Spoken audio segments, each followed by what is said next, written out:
Welcome everyone to the Great Lakes Permaculture Design Collaborative. We are a trio of permaculturists. Rhonda Baird from Bloomington, Indiana. William Faith from Chicago, Illinois. Milton Dixon from Ann Arbor, Michigan. We're teaming up to create a hands-on learning experience that can catapult you into a regenerative practice of your own. glpdc.info. We'll send you to the host of our next Permaculture Design Certificate course. So I'm Rhonda Baird, and I'm here today with Milton Dixon. Hi. And William Faith. Hello. And we're going to talk about climate and biogeography. And climate and biogeography affects how we find our land, the condition that it's in when we grow into it or move into it.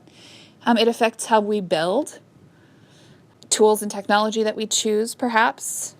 The culture is certainly co-arising with climate and biogeography issues. Climate may affect our health and spiritual well-being to some extent.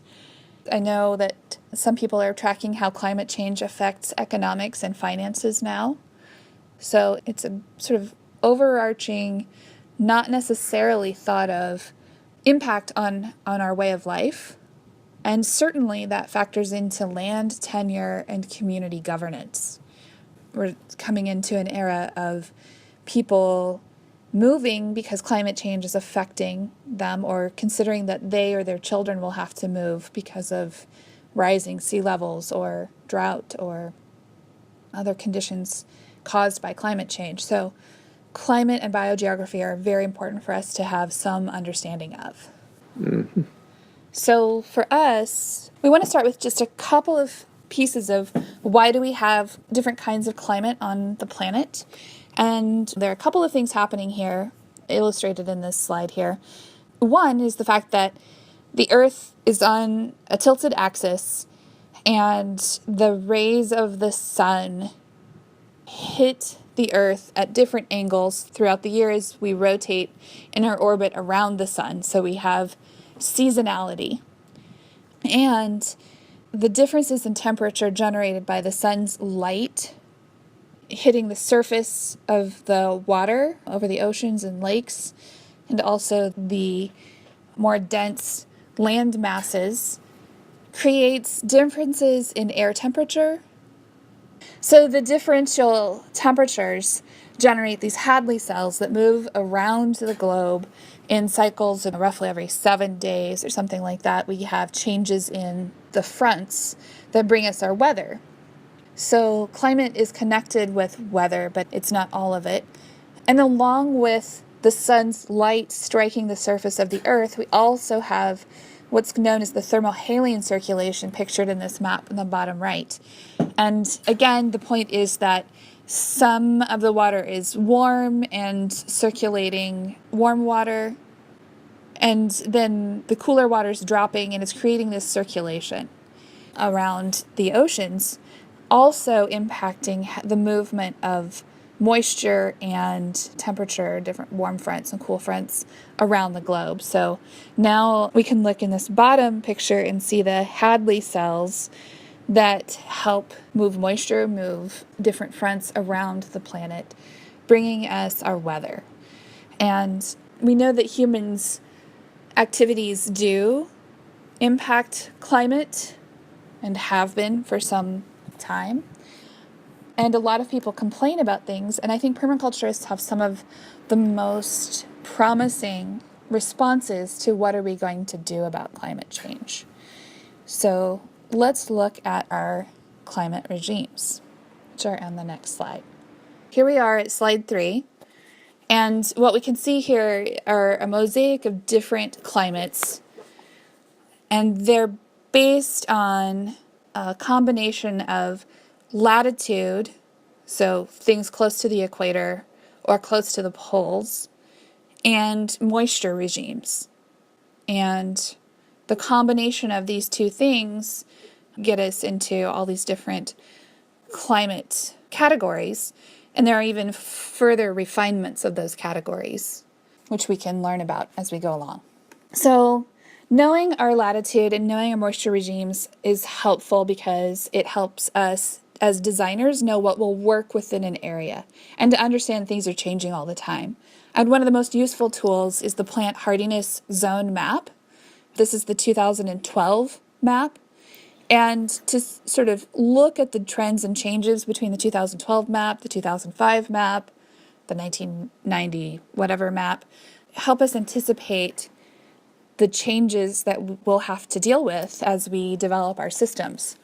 The plant hardiness zone map indicates roughly how many months of frost-free growing is present in your area. So it's a useful planning tool.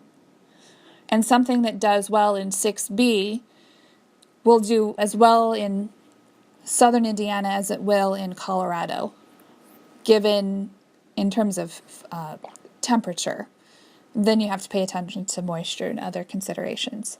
And this can also play into good garden design in that when you're in a marginal area like where I'm at here in Chicago, there's there's a lot of 5A area, but you can also kind of see ahead to if climate change trends continue that we'll start being able to integrate a lot more 5B into those same design areas. Yeah, one statistic I heard is that it's moving about 20 miles north every year. Mm-hmm. So you can kind of measure to see how soon will it be coming. And think about your perennial plantings.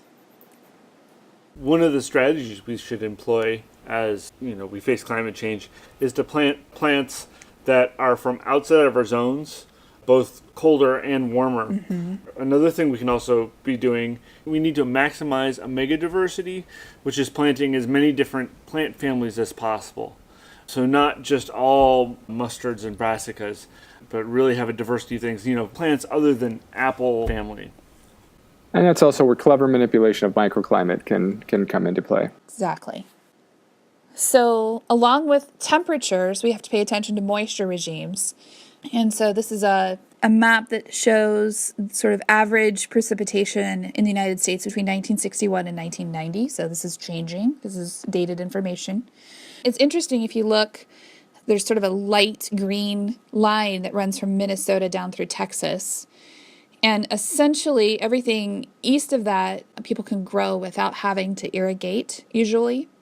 Might need some spot irrigation periodically in the summer, but that moisture regime has certain advantages over everything to the west, the Pacific Northwest notwithstanding. So moisture is a big deal, and I like this map, but often the tool that I use is something called Drought Monitor, which shows forecast trends for what's happening with precipitation at any given point. So, of course, we want to talk about climate change, and what we're constantly after are models that help us understand what is happening. So this is a NOAA-generated model that anticipates change in precipitation by the end of this century, where we can see that some places are getting drier and others are staying the same or gaining precipitation. So I like climate change is acceptable to me. I don't like global warming because really it's global weirding, and you can see that in this picture. Mm-hmm. So one of our best responses to climate change at whatever level we can work, whether that's just local in your home system or on larger projects, is to plant trees. Like this family is doing with this little girl in India. Planting trees and preserving the existing forest. So this map shows us different forest regimes around the globe.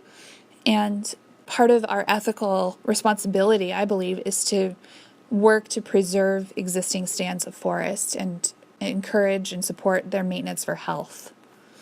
I heard a figure that actually blew my mind a little while back. I believe it was my old teacher, Albert Bates, who I think said that if every student enrolled in college and university around the world was to take 3 months' time of planting trees, that would theoretically be enough to mitigate and arrest climate change. Mm-hmm. I should say that trees and forests are one of our best responses to climate change. It's not the only response to climate change. Right. I look at this map and I'm looking at northern Africa and the Middle East, and I'm just remembering that once, instead of brown, these would have been green. So jumping from climate into biogeography, what is biogeography? It's the study of life and where it originates on the planet and its evolution, I think is one definition of it. And why is it important?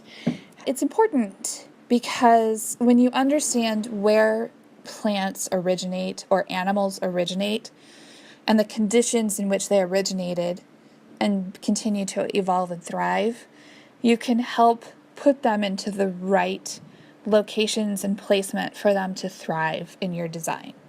So I have this clunky image of where these fossils came from on the right, but it's there sort of as a placeholder of, if we know that apples came from the Caucasus and they like these cooler, temperate climates, or that pigs come from wooded, marshy areas and that's what they like, then we can put them in the right spaces.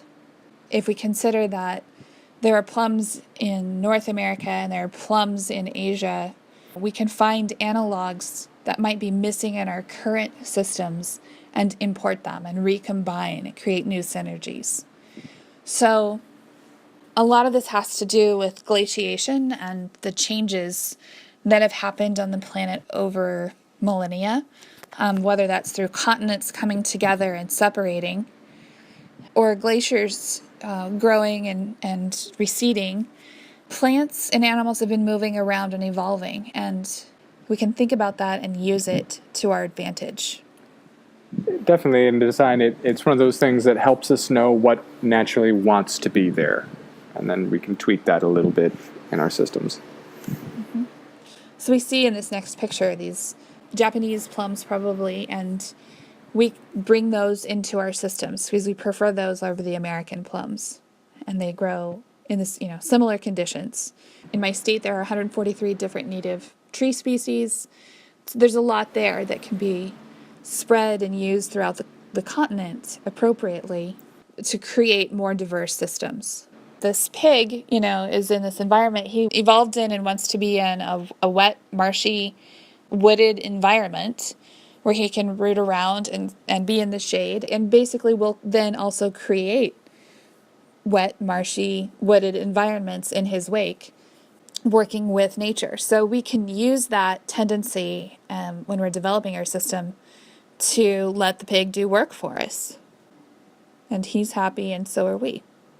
All right, so what have we talked about today? We've talked about this sort of very large overview of a very large subject, which is climate and where it comes from, why we get the different kinds of weather patterns that we do, thinking about moisture and temperatures and trending in both of those categories, what we can do about it, and how what we're facing is similar to challenges the planet has faced in the past, whether that's continental shifts or glaciation and other kinds of challenges. There are resources at hand to increase diversity and make a thriving world.